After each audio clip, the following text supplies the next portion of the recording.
How many times have you stared at your screen scrolling through hundreds of fonts just looking for that perfect one?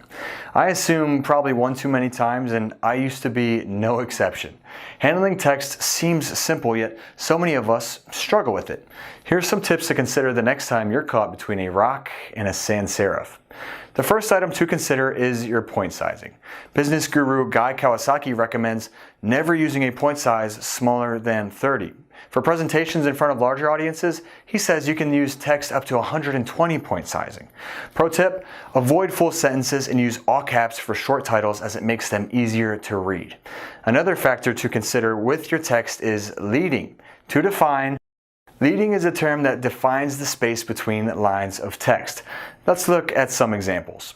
This is an example of too little leading. The lines of text are right on top of one another. It's uncomfortable to read.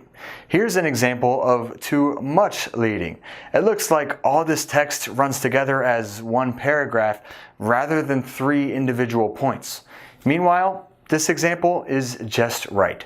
Clean, organized, and easy to read. Often, the default setting in presentation software has leading too high. Most programs have a setting where you can adjust the leading, so lower it just a little to ensure it looks a little something like this.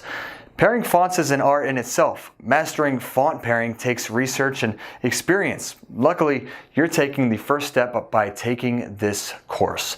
There are a number of rules to follow when it comes to properly pairing fonts. The most common mistake in design is picking fonts simply because you like them or they're your favorite. Each font should be carefully considered. In the following examples, you'll notice how much cleaner the after version of text is compared to the before.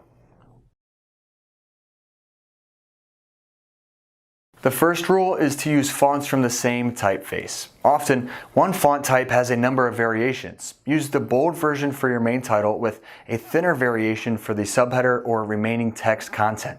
Using two entirely different fonts sounds fun and will make you think you're being creative, but it's not always necessary. That brings me to our next rule. Another way you may think you're being creative is by using more than three typefaces. You like Georgia and Impact and Verdana, and let's not forget about Comic Sans. Slow down. You should never use any more than two or three typefaces in a design. If you want to change one section being bold and the next italicized, that's fine, but it should all come from the same font. If you haven't picked up on it already, another good tip to follow is assigning roles to your fonts. What do I mean? Well, one typeface should be used for all titles or headers in a design. Another typeface should be used for all the content blocks in a design, and maybe a third is only used for diagram labels. Staying consistent is one of the biggest design tips I can emphasize, and not only for font pairing. Okay, before you call me crazy, yes, fonts do have their own personality. Serif fonts depict tradition. Sans serif are much more modern. Meanwhile, script fonts are elegant in their cursive ways. Judging people off a first impression isn't encouraged, but some fonts you can immediately tell their personality. Consider both your purpose and your audience when choosing your fonts. With our fifth rule, avoid similar looking fonts. You're probably asking yourself, didn't you just say to use similar fonts? Well, yes and no. You should use fonts from the same family to provide proper contrast. If you use similar fonts from different families, you have a problem. Again, it's okay to use one font but adjust the boldness to provide that contrast you're looking for.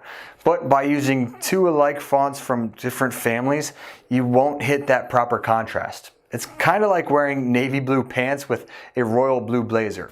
You don't want to stand out for all the wrong reasons.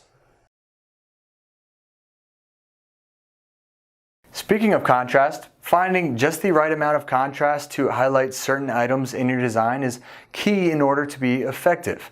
Adjust the weight, point sizing, or pair a serif with a sans serif for a difference that's subtle but clean.